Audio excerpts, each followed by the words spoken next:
Welcome to the Underwater Podcast, where we take a deep dive into the world of underwater portrait photography, cinematography, and everything in between. With me, your host, Brett Stanley.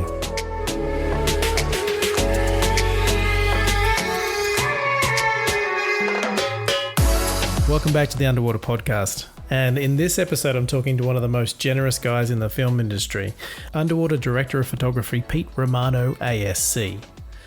Pete's career started about 40 years ago as a member of the US Navy's Underwater Combat Camera Group, where he found a love for underwater photography. That love took him to the film industry, where he worked on some iconic movies including The Abyss, Titanic, Waterworld, Mission Impossible, and most recently Call of the Wild.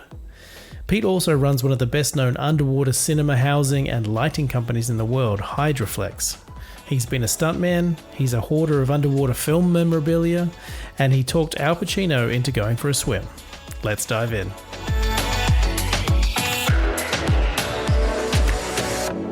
Pete Romano, welcome to the Underwater Podcast. Well, thank you, Brett. It's my first podcast ever. It's an honor to have you on here. So I just want to get an idea, with the whole virus shutdown and the COVID-19 sort of thing, like the industry's pretty dead right now. What are you doing? Are you holed up at home? Are you still doing any work at all? What's your kind of routine at the moment? Well, there's certainly no film work happening, but that's fine. There's always a backlog of stuff to do here at Hydroflex, and quite honestly, we're doing things that I've always thought of, but never had the time to take care of. So I'm photographing my newer posters so we can put them up on the website and probably on Instagram, and a little history behind them. Yeah. One of my passions is collecting movie posters with underwater themes, and really more for me to show the history of how we got here. So if anyone's ever been to Hydroflex, you've kind of got a little, it's almost a museum there of old camera housings and movie posters and memorabilia. Is that kind of how you got into the underwater stuff? Is that what brought you in, was those old movies? No, the old movies didn't bring me. Well, maybe to a lesser degree. I remember watching Sea Hunt as a kid, and then Flipper. Those were very popular shows. Yeah. All based out of Florida, and I got to know a lot of the people who actually did that. Jordan Klein, Lamar Boren, Rico Browning, all those guys were part of that. And Lamar Boren certainly is my hero. But I joined the Navy in the early 70s because I had a desire to learn about photography. I couldn't go to school. I couldn't afford it. I was working in a printing shop. And lo and behold, I found out that the Navy had a great photo school. And I decided, okay, I'm going to take a run at it. And at that time, it was towards the end of the Vietnam War, you could take your test before you signed up. And if you got a good enough grade, you could choose whatever area you would like to be trained in. And of course, I chose photography. Yeah. And it was a home run for me. Great. I got a great immersion into that. I mean, it certainly was under the guise of the military, so I had to play that part, which was interesting as a young man. But it paid off in so many ways. And through events, I ended up getting stationed north of LA at Point Mugu after I went through my photo schools. Mm-hmm. And I was, my boredom has always been my biggest enemy. Yeah, I think it is for a lot of people. I was totally bored processing and printing aerials and grip and grins, which is a ceremony where you get an award in, and really silly stuff. Yeah. And it just so happened that a billet opened up at Point Mugu as part of their underwater photo team. Now, I never dove before in my life. I just looked at it as something exciting to get me out of what I was doing. And I applied and had to go through a couple of tests before they let you go to Navy dive school. One of them is they threw you in a full-dressed Mark V in San Diego Harbor and threw you over the side. This is 200 pounds of gear, and they have painted black every one of the portholes on the helmet. So you're in a claustrophobic moment, and they are testing to see if you're claustrophobic. And I wasn't. I didn't know at the time until after I took that test, but I did that and then went through Navy dive school. And quite honestly, today I can still remember where I was facing, where the clock was when I came up out of the water after having my first breath. It was such a revolutionary feeling. It changed my life. It really struck me so deeply. And so becoming a Navy diver, photographer, was for me one of the most exciting and fulfilling jobs I could have ever had in the Navy. And I worked with UDT, SEAL team, explosives ordnance. I locked out of submarines while they were underway. The little SEALs, two-man subs. You couldn't make it more exciting. It was such Wow. a blast. That's incredible. And so the suit they put you in to test your claustrophobia, was that like an old school diving helmet sort of situation? Oh, absolutely. 200 pounds, Oh my canvas God. suit, lead boots, and a 65-pound helmet. And totally painted black. Totally painted black, and I'd never dove in my life. And Wow. threw me over the side. So, That's incredible. And what was your feeling when you're in that helmet? Was there you any know, panic or any fear at all? absolutely none, not even a hint. And I then realized, okay, I guess I'm not claustrophobic. Yeah. So, and not knowing, it was just one of those things. You have to put yourself through it. But Yeah. if you were a panic diver in a claustrophobic situation, there is nothing more dangerous underwater. Take a white shark out of it. I mean, it's a panic diver will kill you. Yeah. That's just the deal. And that's what the Navy put us through. And I felt pretty confident, sometimes overconfident in my diving prowess, which I carried for many years into the movie business doing silly things that I wouldn't do today. And nor would I Right. actually tell anybody else to do it or advise them. You're right. What sort of things were you doing? What sort of things do you class as the stupid things you did back in the day? Oh, I did underwater stunts with live sharks on For Your Eyes Only in the Bahamas. Yeah. Literally, they were throwing live sharks at my legs. My head was above water. It was the scene where Bond and Melina are being dragged through the coral. And as the boat makes a turn, Bond wraps the cord around a coral head, and the line comes taut. And between Bond and Melina and the boat is this sort of float, big sort of can type float. So the boat pulls the line taut, the line snaps per the movie. The float now sails towards the boat that's been pulling them, knocks the guy off of the stern. Now that guy just happened to have, or I happened to have, the same hairline as he did, which was no hair. Okay. So I was now part of the stunt crew on this, and we had, I think there were 2 or 3 tiger sharks that were captured the night before, and they put them in this hold on one of the Miami Seaquarium boats, and they take them to location. Wow. And then somebody gets in the tank with them, and you can grab a shark by the pectoral fins and literally swim them to the set.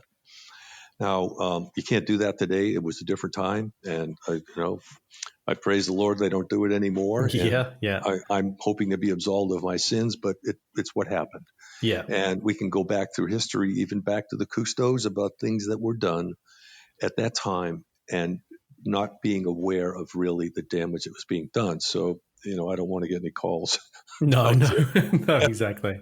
And I think a lot of those kind of stories, like with the Cousteaus and those sorts of people, is what has driven us today to kind of have these regulations in place. Like if they didn't do those stupid things, we wouldn't know not to do them now. Well, you're absolutely right.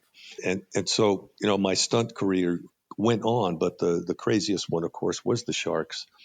And they had Al Giddings and Chuck Nicklin both on cameras. Artie Molesky and I think it was Alex Edlund from Miami were holding the 2 sharks. I was floating on the surface, head above water, kicking my feet, and was roll camera and then throw the sharks at Pete. Oh my God. And this is no kidding.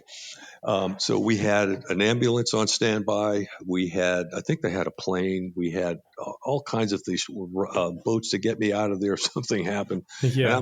I'm of course not thinking there's anything bad about this, but omnipotence when you're young is a virtue. We did it. We did a number of takes, and the last take, the 7-footer came up between my legs forward. So his dorsal ended up in my crotch, literally. Right. Yeah. And I just rolled off him like it was a horse. But everybody thought I got hit. They dropped cameras. They started the boats up. Everybody was screaming and yelling. And I'm looking around going, what's going on? Yeah. Right. So, and for that feat, I was on the cover of what we in the film business would consider on the cover of Rolling Stone. I was on the cover of American Cinematographer. Wow. And you can see Al Giddings and Chuck Nicklin, and then you can see the sharks being held, and then you can see my legs dangling down from below the water. That's Uh, incredible. so it really happened, folks. And if you take For Your Eyes Only and you step frame through that sequence, frame by frame, you can see that it's me. Silly enough. So Yeah, that's great. And so did you have any protective gear on at all, or were you just in like a pair of shorts? I had my denim shoes. I had a pair of Adidas sneakers that I figured my feet were going to be the first thing to get bit. So Right. I literally took thin sheets of aluminum and put them under the tongue of my sneakers. So I Yeah. figured if he bites my foot, I got the sole on the bottom, and now I got aluminum on top. And never needed those. Right. But that was it. That's all she wrote. That's So amazing. I wouldn't do it today, and I wouldn't want anybody else to do No, I don't think any production would let you do it, really, would they? it. Not now, no. So how did you go from that, from doing stunts underwater to be behind the camera? Well, on For Your Eyes Only, I was a camera assistant. And Right. I knew Panavision cameras, and for that topside sequences that Al Giddings had to do, I was kind of the only guy who knew the Panavision cameras. So I had a great foundation as a camera assistant. But after For Your Eyes Only, moved back to San Francisco. I started doing freelance work, 16 millimeter TV stuff, and decided that I wanted to seek my fortune in Los Angeles. Mm-hmm. Where were And you before this? well, I started in San Diego when I got out of the Navy. Then I moved to Right. San Francisco to work with Al Giddings. So that's how I got to San Francisco. Gotcha. After For Your Eyes Only, I hung out in the San Francisco area and was just scraping up work. And a good friend of mine had an aunt who had a great friend in the Hollywood Hills. We went and stayed at that house trying to seek our fortune in LA. And it was a beautiful house on the Bird Streets, just above Sunset, overlooking the entire valley. We had a lime tree and a pool, and it was an incentive to sit down and have a gin and tonic every afternoon. But I didn't get a day's work in the film business. I worked at a machine shop who did camera kind of stuff, Yeah. but ultimately I had to go back to San Francisco, and I made a call to a friend who I met once on a television show. An unusual name. His name is Selwyn Eddy, and I was able to find his phone number. He was living in Nevada at the time, and I called him and said, "Hey, Selwyn, remember me? I'm kind of looking for work. What's going on at ILM, which is Industrial Light and Magic Lucasfilm?" Yeah. And he goes, "Well, just so happens we're starting up on Poltergeist, ET, and there was another one. I forget which one it was. And we have a cameraman who's looking for an assistant who has a machining background." Well, I couldn't have found a better spot. And the fellow's name is Bill Neal. He is still a very, very good friend today. As a matter of fact, I just saw him 2 weeks ago. And his wife and my wife are good friends. I haven't worked with Bill for, Jesus, it's got to be 30 years. But we have remained in touch, and he's a good soul. Right. Yeah. And so having a machining background, why was that? Was there stuff that they wanted to build for the cameras? Yes. Being part of a visual effects crew, certainly way back then when it was all physical and we had film cameras, a lot of it 65 millimeter film cameras, we had to make little widgets and gadgets and change this and do that. So I was frequenting the machine shop quite a bit and was able to, it was a great group of guys and gals, who there was a lot of camaraderie up there at that time. And because they had just finished the Empire Strikes Back, and then we were getting into Return of the Jedi and all of that. So it was quite an exciting time Yeah. for me, and I just absorbed like a sponge. So I have a pretty heavy visual effects background, which has helped me so much in doing my visual effects work in the film business. Underwater, I know what I can get away with. I know how to trick the camera. It's just it added to a foundation that that still pays off today. Oh, I bet. I mean, those techniques and everything must have set you up for a lot of what the digital world is doing today. Correct, and it's really fun to play with the frame and sort of cheat the shot, because sometimes we're looking at an underwater infinity background. You can't really see anything, and you can do so many. You can move that camera to make it look like your actor is moving, so they can almost be in place and the camera does the move and you can't tell that it isn't the actor actually making the move. So all kinds of things, and that's just one minor example of what you can do. Yeah, and I think just from speaking to you at Hydroflex and when we've done your underwater camera courses, learning that, you don't have to have a massive tank to be able to shoot these kind of shots. You can keep the camera still and move the actor to create a much bigger look than you're actually shooting in, right? Absolutely. So from that kind of golden age of ET and Star Wars, and then I think you went on to like Ghostbusters and it was a circuitous route. When we finally ended up on Return of the Jedi, I was on the Vista Cruiser stage, which is a VistaVision camera to do stop motion, and we were doing stop motion of Death Star, but that was the death of me because it was so boring. right. It was tough, and it was exciting in one sense, but when you click, that's how you shot. So it didn't lend itself for an exciting career. Yeah. Just so happened I was in contact with one of our pioneers in underwater, Jordan Klein, who is still alive today. And Jordan was just starting on Never Say Never Again. It was the remake. And I hooked up with Jordan. I said goodbye to my good friends at ILM. And yes, I walked out in the middle of Return of the Jedi. And Wow. went to Nassau, and we started on Never Say Never Again. So towards the end of that, Jaws 3D, probably one of the worst movies ever made, if not the worst. They were shooting in what was known then as Airy Vision 3D or Airy 3D. It might have been Airy Vision. And it was Stan Lott, who was their 3D developer designer, basically a single lens that split the frame. And they needed an underwater housing for that camera. And I left Jordan in Nassau, flew to Ocala, where his office and machine shop and everything was. And I built the underwater housing for that Airy 3D lens around a 35-3 camera. Yeah. Worked that through and got through that production. And then Splash came up, and I was Jordan's assistant, and I did some second operating. We had Ron Howard down there with us. Don Peterman was the cameraman, and I got to meet Keith Peterman. This was a long time ago. And then, of course, Brad Peterman assisted for many years with us, and we just saw him on a show in Pittsburgh like 2 months ago. Oh, wow. So it's a very small world. So how did you learn to create underwater housing? Was that something that you picked up doing the machining stuff, or was it something you kind of just threw together?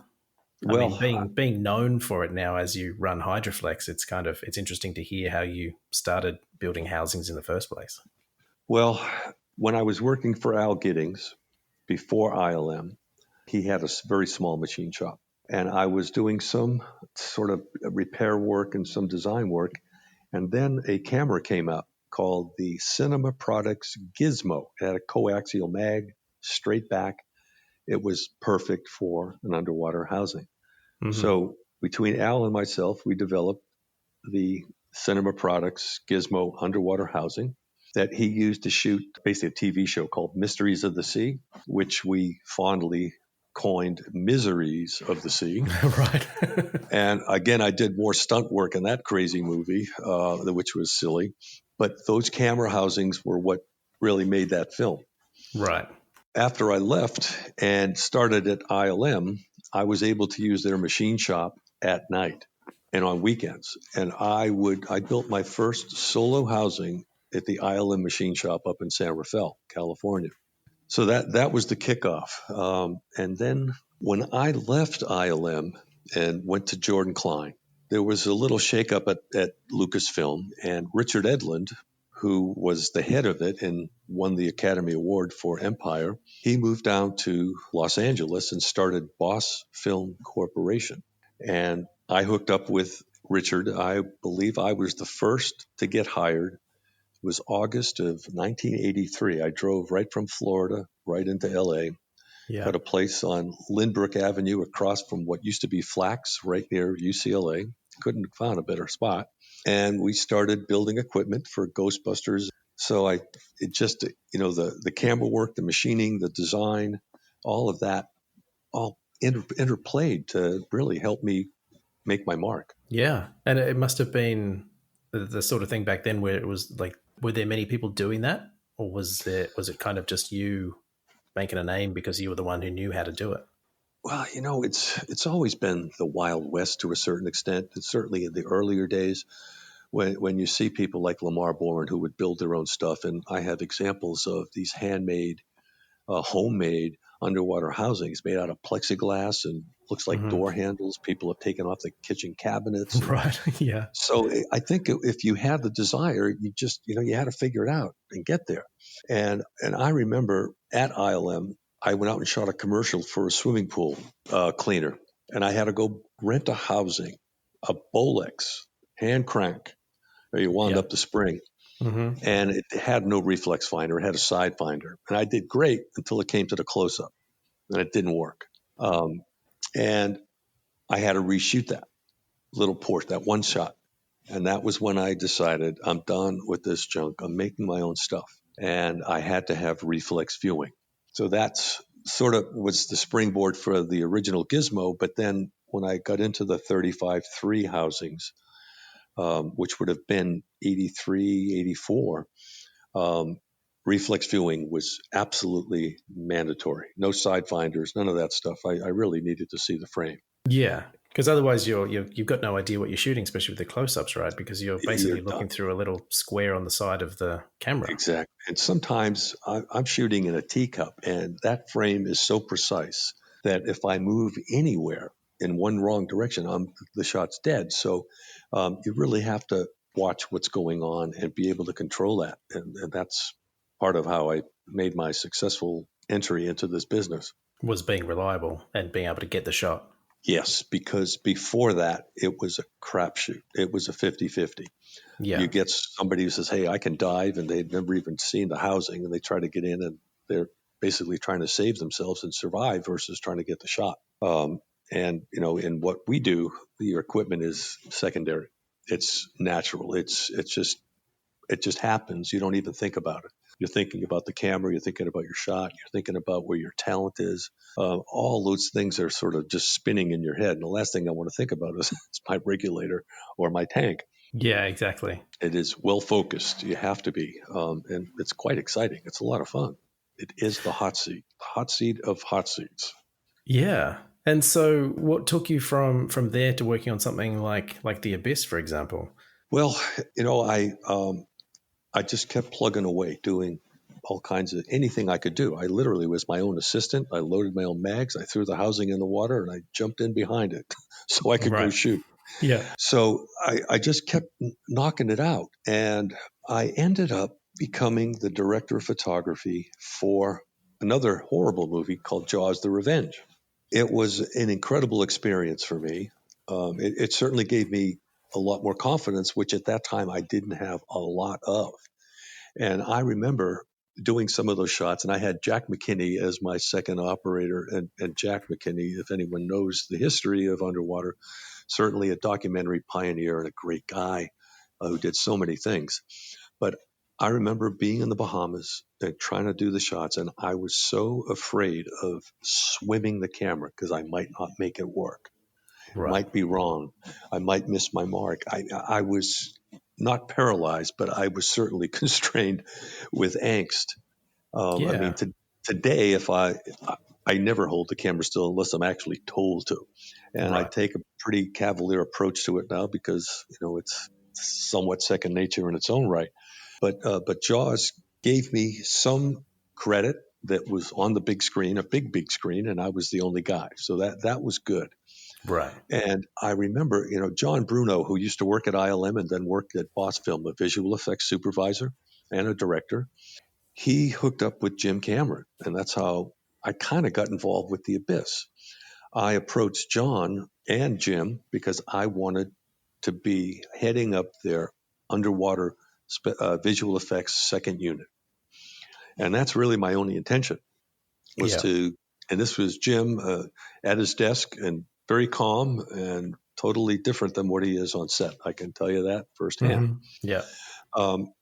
So in this interview conversation with Jim and John, Jim asked, so what are you doing these days? What's going on? Well, I've got a couple of housings I'm renting, and I just started building a couple of lights. I had some little 650 pars, little toys. Right. And Jim goes, so what do you think about bidding on the underwater lighting package for the Abyss? Oh, well, sure. What do you want? I'll give it a shot. I mean, Yeah. I wasn't going to say no. And he said, looking at needing a 10K underwater. Wow. Now, I said, Jim, a 10K. I mean, if you just look at the physical size of a 10K, if you try to use the same reflectors and the Fresnel and all of that stuff and try to keep it watertight, I said, you're looking at something that's going to take 400 pounds of lead to get down. Because you can't do that. Now, this was also at a time when HMIs were kind of new. I used the HMIs for the first time ever on Jaws the Revenge in Nassau. Pat Murray, my gaffer, was the one that brought HMI technology to my attention. So I remember how punchy they were. And I'm saying, Jim, these HMIs are amazing. I don't want to see HMIs. I want that 10K. Wow. Okay. So I realized I had hit a wall, and I said, okay, we'll make it work. So I went back to the original Hydroflex space, which is on Redwood Avenue in Venice. And I borrowed a stage. It was next door. And I set up a silk 20 by 20. I had a 10K, a 5K, 2K, and I had a 1.2 HMI. Right. And I called Jim and John Bruno over to look at a lighting test before we proceeded to do the lighting. And I kind of set him up a little bit because we had the 10K on it. I had my Spectra analog meter, and we turn on the 10K tungsten, and here we are. And I've got I forget what slide I had in the meter at the time, but the needle came up to a 5.6, and we were about, 40 feet away from the light to the screen. Right. And Jim goes, see, this is what I want. This is what I need. Yeah. Now, meanwhile, back at the ranch, I had Richard Mueller, my former partner, who really was an electronics wizard. We had the 1.2K already heated up because, it takes a couple of minutes for it to reach peak. We did the 10K. Jim's bubbling. I love it. This is what I want. And I said, okay, Richard, shut off the 10K and flip around the 1.2 HMI. And Jim, I thought was going to kill me. I'm not kidding.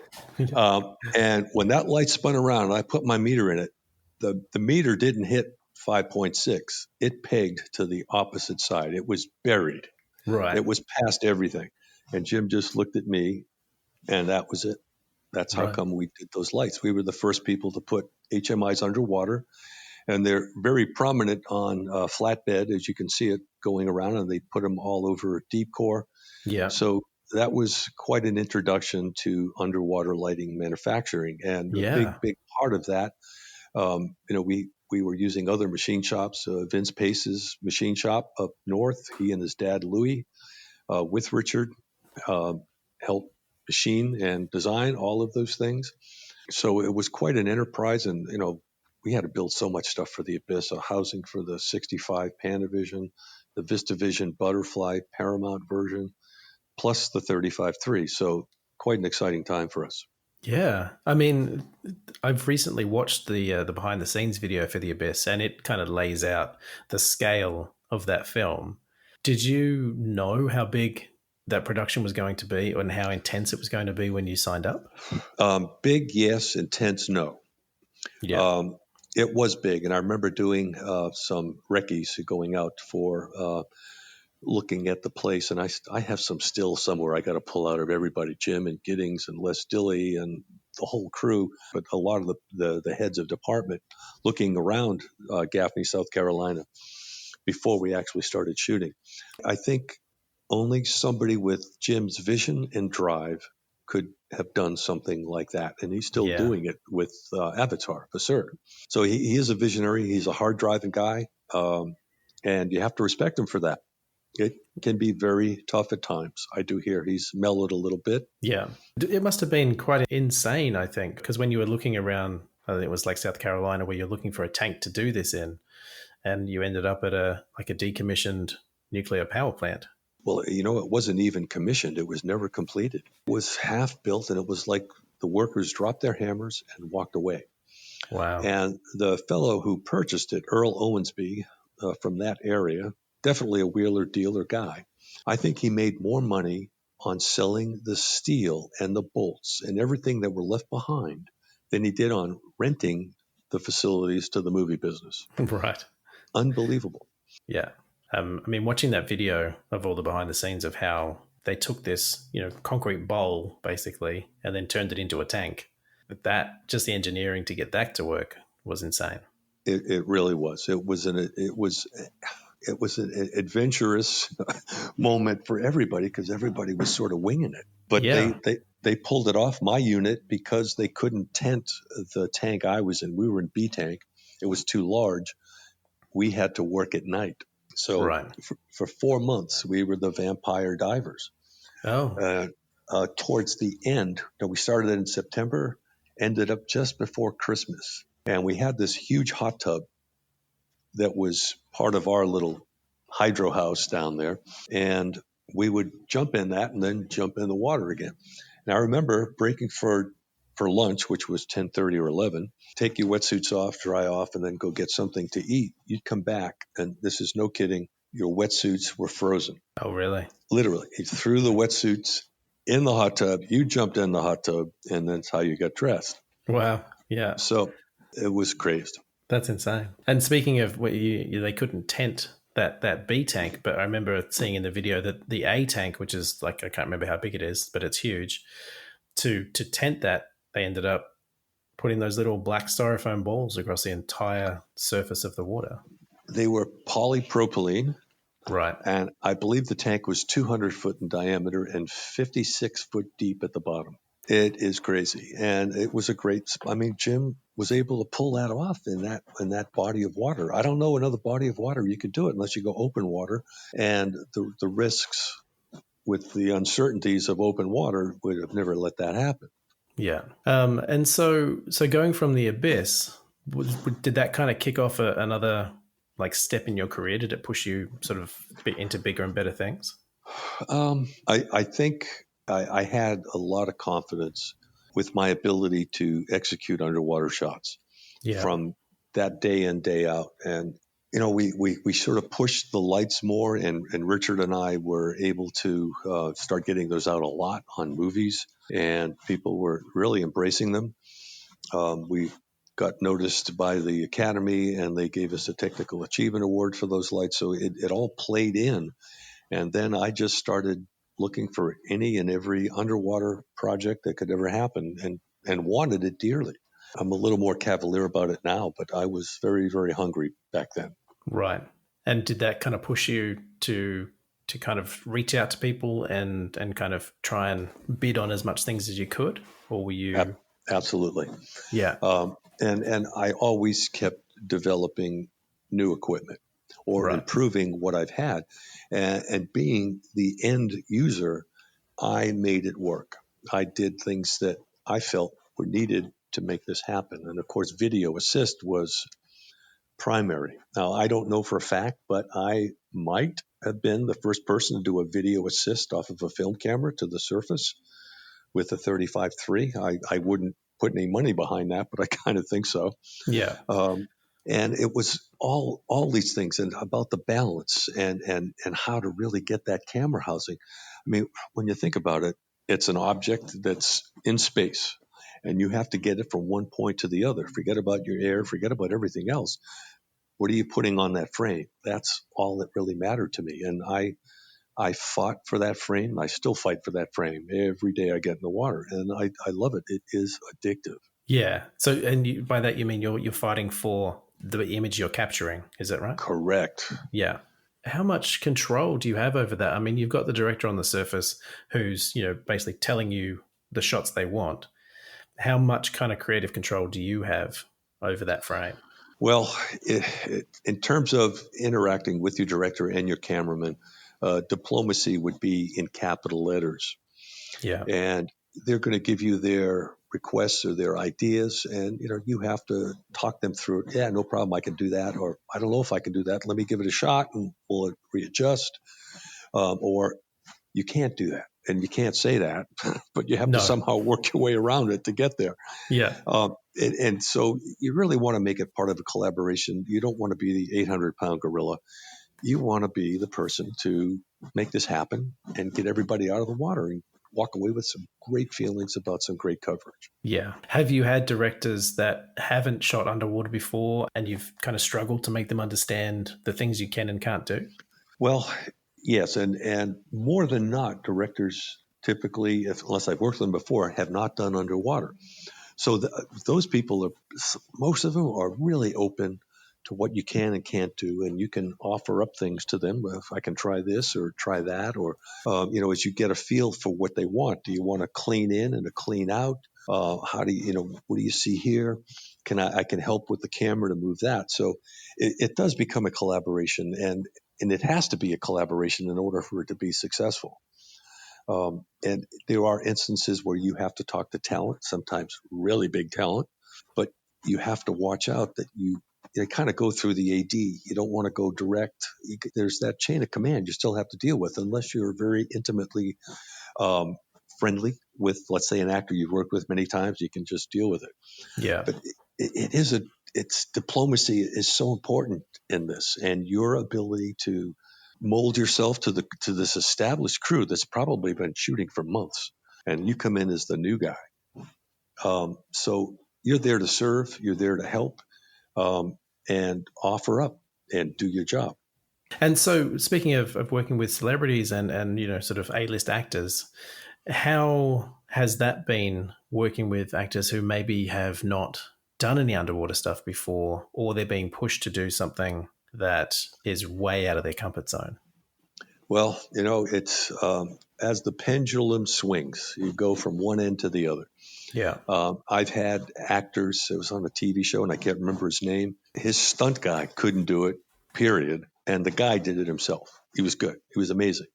So it goes to that end to all the way to the other side where they can't even put their head underwater. And that is pretty much the case with Winona Ryder. And I think from what she said, she had a near-death drowning experience. Right. And I remember on Alien Resurrection, if you look at that film, you might see 3 seconds of her underwater, if that. Right. And then we did it on Mr. Deeds with Adam Sandler. I think I got a few more frames of that. But it really, it's so variable. It's always different. I remember on Insomnia up in Vancouver, and it was Wally Pfister, and of course, Mr. Dapper Chris Nolan, probably the most together director we have out there. Yeah, right. Yeah. And I've done a number of shows with Chris and have funny stories. He's take no prisoners, but he's got a great sense of humor, being a Brit. Yeah. And he knows when you're working for him and trying your best. And you can't ask for more than that. He's an incredible guy. Yeah. So we're up in Vancouver, and it's the log scene that Robin Williams is chasing, I think, Al Pacino, or it's vice versa. I'm not sure which it is, along the logs as they're going down the river. And the Al Pacino character falls through the logs underwater. Now, we have this big set, floating logs, and the special effects guys are banging them around, and we've got a stunt guy there, and we're doing some great shots in these pounding, banging, heavy-duty real logs that if we got in the middle of them, we would have been crushed. Right. So we've got great stuff. So now we need this one shot, and I forget which producer it was. He comes up to me and he goes, we can't get Al Pacino to go in the water. You need to go talk to him. This is no kidding. Yeah, This right. is for real. Yeah. I got to go talk to Scarface now. Yeah. And so they throw me in his trailer. This is no kidding. And now I'm sitting at this little table, and me and Al. It's so I said, Al, hey, pleasure to meet you. You know, this is all great. This is going to be very easy. I've had effects in the grips. Build a set of steps so you can stand in the water and it'll be at your neck. You take 2 steps down. I'll be there with the camera. We'll get your close up. Just got to open your eyes for a second.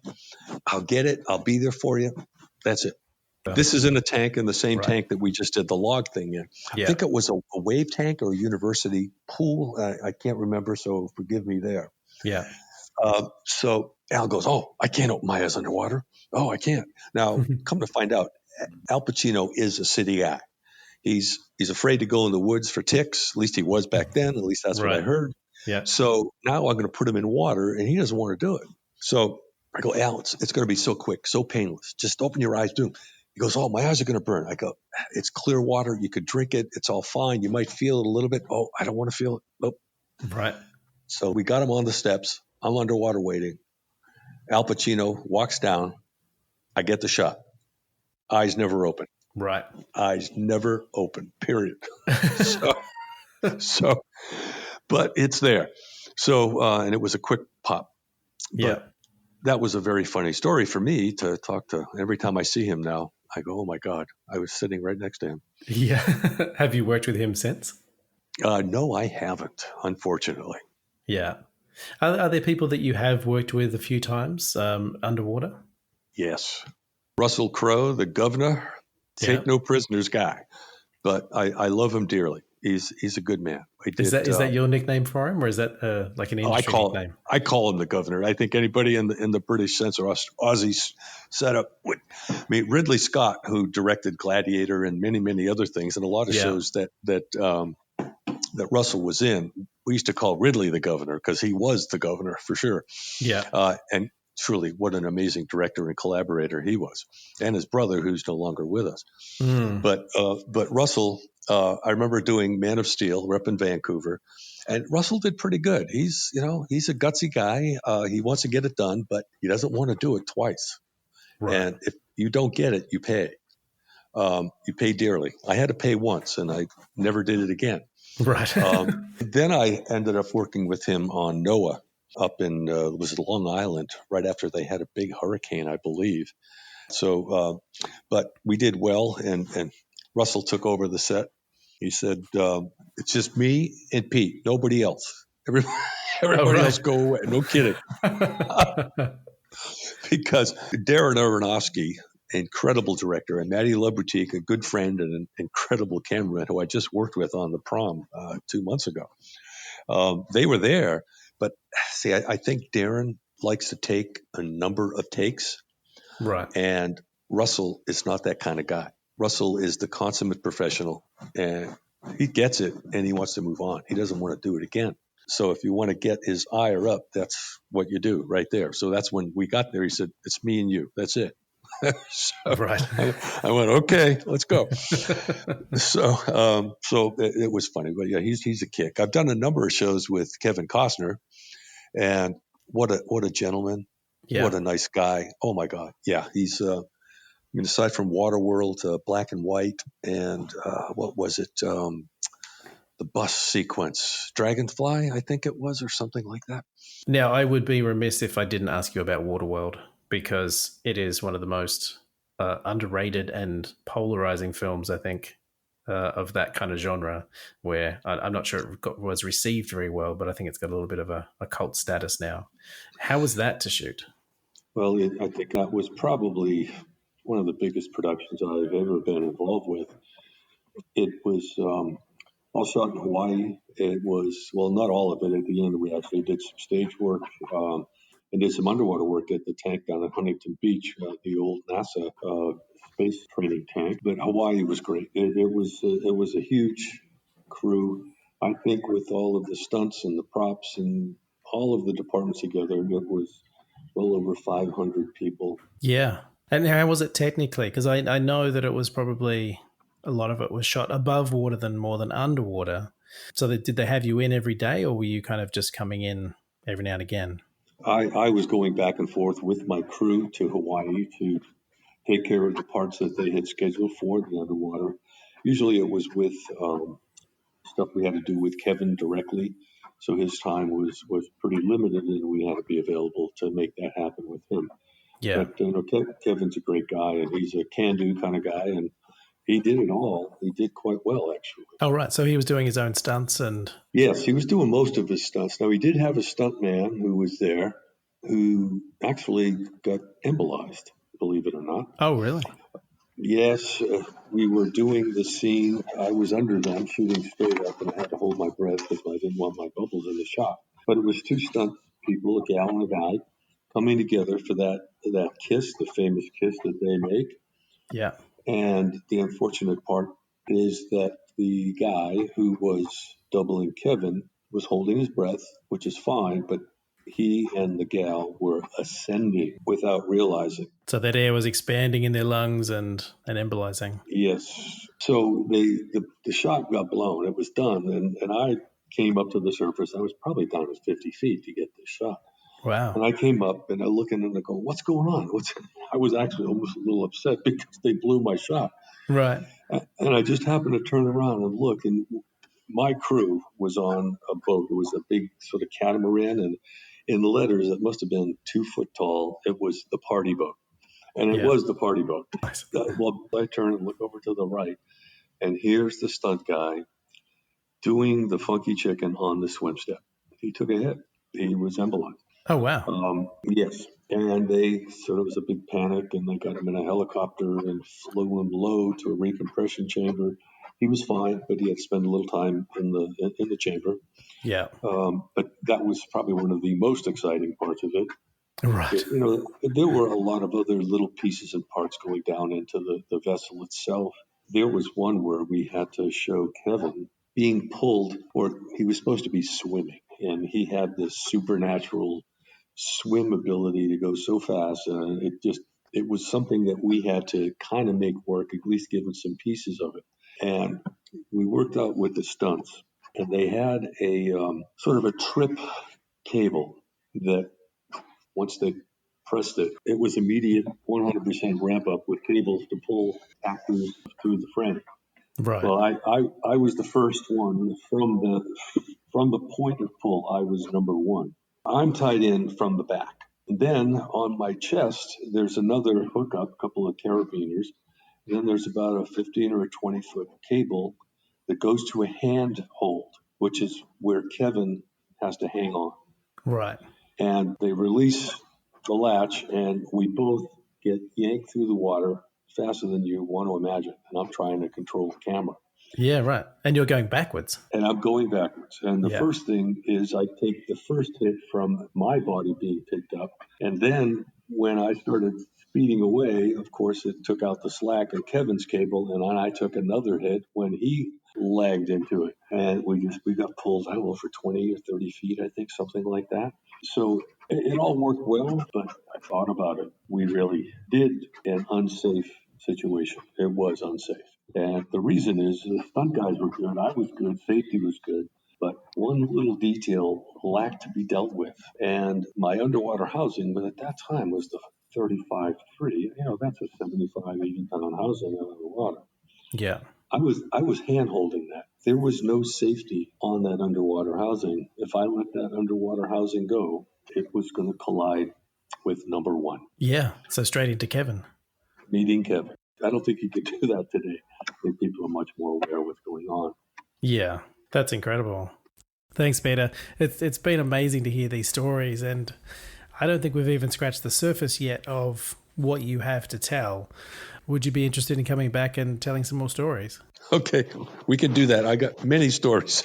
Yeah, if you don't mind sharing, I'm sure people are going to listen, because I think it's as part of this industry and of those movies that kind of gets lost a little bit, I think. But hearing about the technical side of shooting these scenes that we kind of tend to take for granted, I think, is really important to be able to hear from the person who created a lot of this stuff. Well, I think it's great. It's fun to sort of reminisce and think about some of the silly, great, stupid things you've done. And just learn from those experiences. Keep going. Yeah, exactly. Well, I thank you. This was fun. Well, thanks, Pete. And hopefully we'll speak to you soon. Thank you, Brett. You take care.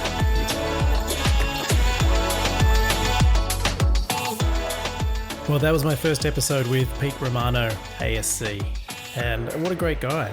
I struggled to keep this episode under an hour, so I'm going to get him to come back next episode and we're going to talk again about what he's been doing recently and more stories from the Hydroflex side of things, the building of the housings, and just more of the technical side of stuff. So join me next episode when I talk more with Pete Romano, ASC.